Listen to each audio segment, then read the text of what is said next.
Right, hello, I'm back. This is Debs Made This, and these are my April makes. What I have to show you is something that I've been supposed to be making for the last 2 years, at least 2 years. My youngest is 12 and has very definite ideas about what he wants to wear and doesn't want to wear, and has always been the same, has always been very clear about clothing. So he wanted a pair of Helen's Closet Yantas, and I've made at least 2, maybe 3 of those, and I have a pair of dark blue denim ones with an embroidered back pocket, which he covets. So I have said that I would make him one of these, and I haven't done, essentially. And I finally got round to it. Now, I'm not sure whether this is a successful make or not. It is absolutely as he wanted it to be. It's perhaps just not how I would have made it if it had been my choice, but I'm trying to not have control over that because it's his choice. So I'm going to put some pictures in both of the trousers. If he'll consent to have a picture taken, I'll put a picture of him as well. What I have to show you is something that I've been supposed to be making for the last 2 years, at least 2 years. My youngest is 12 and has very definite ideas about what he wants to wear and doesn't want to wear, and has always been the same, has always been very clear about clothing. So he wanted a pair of Helen's Closet Yantas, and I've made at least 2, maybe 3 of those, and I have a pair of dark blue denim ones with an embroidered back pocket, which he covets. So I have said that I would make him one of these, and I haven't done, essentially. And I finally got round to it. Now, I'm not sure whether this is a successful make or not. It is absolutely as he wanted it to be. It's perhaps just not how I would have made it if it had been my choice, but I'm trying to not have control over that because it's his choice. So I'm going to put some pictures in both of the trousers. If he'll consent to have a picture taken, I'll put a picture of him as well, and I'll show you the details. So there is a button that he chose with some nice red stitching. The inside has got this nice swallowy stretch cotton fabric, which I think has been in my stash for about 4 years, and is a remnant from a Calais shirt dress, which is probably about to come out with the summer makes. He wanted the inside stitching to be red, so we've done that as well.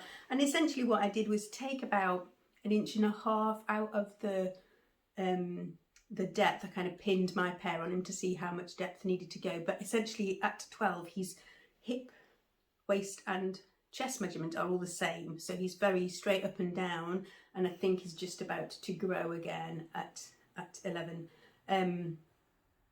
So yeah, he's delighted. The denim is a rigid denim from, it might have a tiny bit of stretch actually, which again has been in my stash for probably as long as I've been sewing, maybe 4 years, maybe 5 years, and I think it was a remnant from somewhere, no clue. It's not on the sheet. That's how it predates the Excel spreadsheet, so that's really old.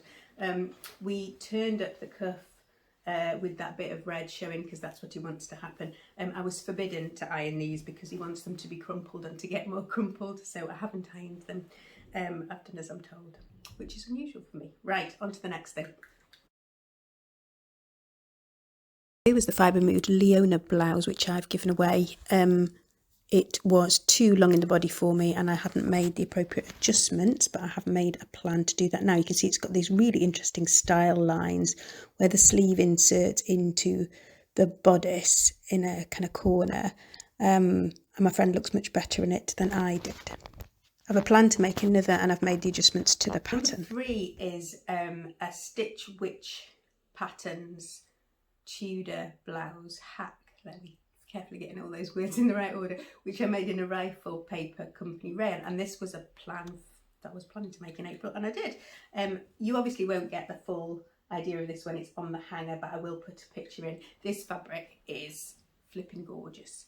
I was a bit worried because it's not really my colours, but because this has got like a deep V-neck, like a crossover neck, it kind of keeps it away enough from my face that I think it's all right, and I really like the shape of it. Now, I only had 1.5 meters of this, and it has these really long ties, so you can see that I had to do the inner lining up to the bit where the tie was going to start to be seen with that white lawn that was in my stash, but that's worked fine. I overlocked the inside seams rather than French seaming because it was all going to get complicated around that back facing piece. And I'm really pleased with that. I've worn it a couple of times. It does feel quite best. So I'm hoping that Made May is going to batter that out of it a little bit and I'll be not afraid to pick it up and put it on. So that's the second time I've made that, but the first time was only the toile. I've got a plan to make that in that watermelon fabric that I showed you in my last fabric haul, which will hopefully be for my middle-sized daughter.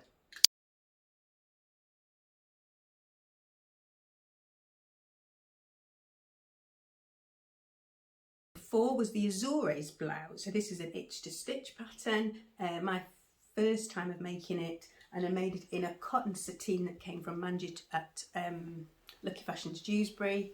And I put a picture of this up on Insta and people liked it. My problem with it is, although I like the shape of it, I don't really like how the shearing feels against my wrists. Like, I really don't like it. So I've said I'm going to persevere because obviously it's just not something that I'm used to having.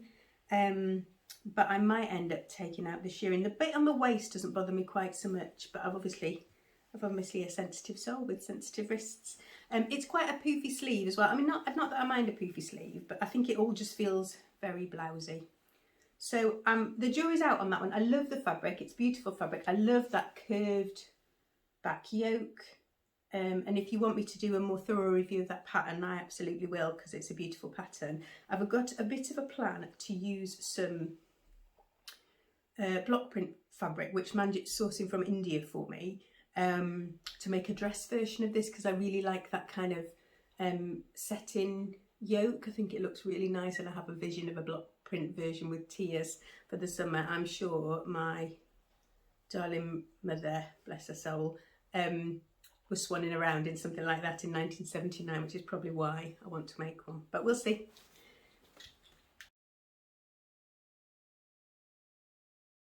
The next one is a refashion. So this is my Leopard Dungarees that are a by hand London pattern. I made them in a slightly bonkers fuchsia viscose twill, but they were really, really oversized. Now they're supposed to be oversized, but what was happening was I wasn't really reaching for them because I felt like the inseam pockets were a point, I think they were probably slightly too low for me and were not helping the shape of them at all, but they are such a lovely colour. I was kind of determined to make it work. So all I did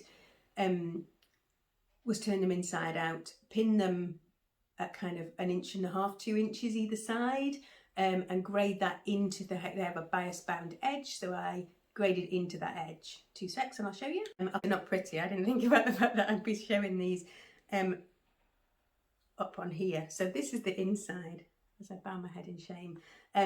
So I've started it from there and then just sewn it and then overlocked it in, apparently in turquoise overlocker thread. I'm not quite sure what quite possessed me. They've got a very cute Deb Made label. But they are such a wonderful colour. So I think they're probably going to get a lot more wear now they've been adjusted finally. I put a picture in here of some pencil cases that I made for a charity that's local to me called Artisan International, that empower differently abled makers in other countries to earn a living, making things from locally sourced fibre. At the moment, they're all still getting back into the swing of things, so I was helping out, as some of us volunteers do, with making. So I made 10 pencil cases, which is like my least favourite kind of sewing, but you know, needs must.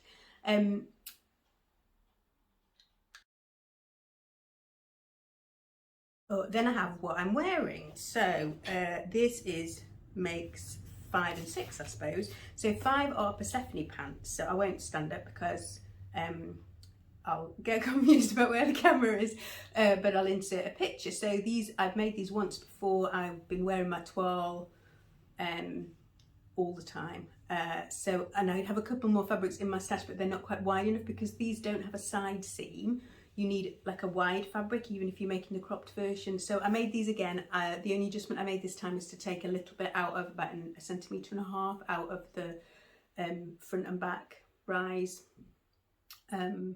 and they fit perfectly now. Oh, the other thing I did was the pockets are kind of like in the waist seam, so you go from this very high waist seam and your pockets are there, so I put them on my outside instead this time, just for a change really. I haven't got any back pockets, as you'll see from the pictures, and I think I might change that. I might put at least one back pocket on because I keep looking for a pocket in the back, but we'll see. I've worn these most days since they've been made, which is a really good sign. Yeah, so tried and true for me now, accordingly, that Persephone, and I think the oldest girl, who's 16, is really keen on a pair because she likes the shape of them.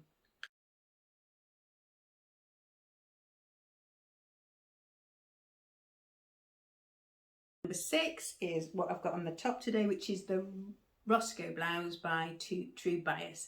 And having read all the reviews, I cut out and sewed a size 6, even though my measurements put me in a 10. I think that's right. Anyway, I sized down like 2 band sizes from where I was supposed to be based on the ease and what other people had said about the pattern, and I'm pleased with it. I think it's fine. I've still got that kind of blousey, oversized feel.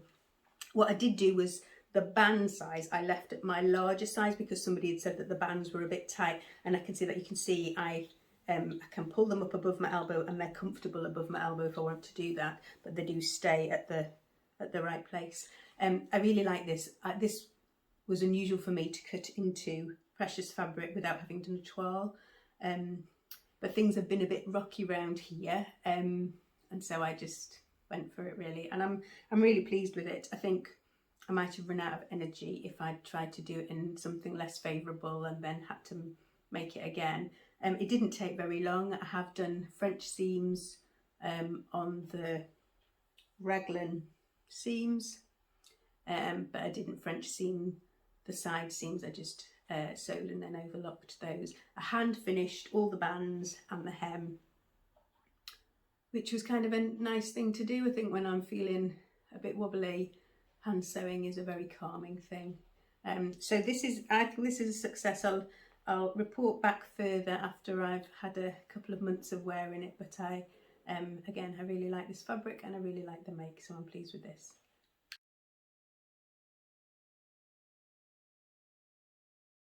And the final couple of things I've got to show you are not very exciting really, but I had bought a pair of jeans from eBay, I think just a pair of Gap Boyfriend jeans, which are a style that I like, and they had a hole that was a bit big for me on the knee, so I had a bit of a go of kind of embroidering or sashiko, visibly mending that, and I'm quite pleased with it. I quite like that it looks very me, that the patently can't belong to anybody else, and I just marked the lines in with a ironable, call that friction pen, before I did it, just to kind of give me a rough guide, not that I was kind of sticking directly to them, but just to kind of give me an idea about where I should be. So they worked out quite well. I mean, the only thing to say is because they've got a bit of stretch in them and that doesn't have stretch, I'm not sure whether that's going to mean that I come a cropper. If I fall over in them, they might all give, but we'll see. But I'm quite pleased. The final thing is a bit of progress. So if you watched my planned mates, you'll have seen that this was on the card. So this is a cashmerette pant. That's the only memory loss that I've had in this whole thing. That's really irritating. Anyway, Upton, cashmerette Upton dress bodice for Maria, who's my eldest, for her prom dress. She wasn't sure what bodice style she wanted, so I just started with this. So I've just made the V. It's got princess seams, and this is the EF bodice, and actually she needs about an inch, maybe 2 centimeters of length added to the bodice, but the fit over the bust is really good. She's not quite sure what neckline she wants, and obviously she's mid-revision at the moment, so I'm trying not to push, but equally aware that I need to get started on the rest of this dress. But I think this is key. If I can get the bodice nailed, then I think we're good. I think she might end up wanting these chiffon sleeves and a cuff, but we'll cross that bridge when we get there. Right, I think that's me. So that's my makes for April. I've obviously been reasonably productive. I'm really pleased that there's a couple of repairs and a couple of selfless sews in there as well. And I'll see you again for another video soon. If you would like and subscribe, pretty please, if you've enjoyed my content, and I'll keep trying to bring you a video a week. Thank you. Bye for now.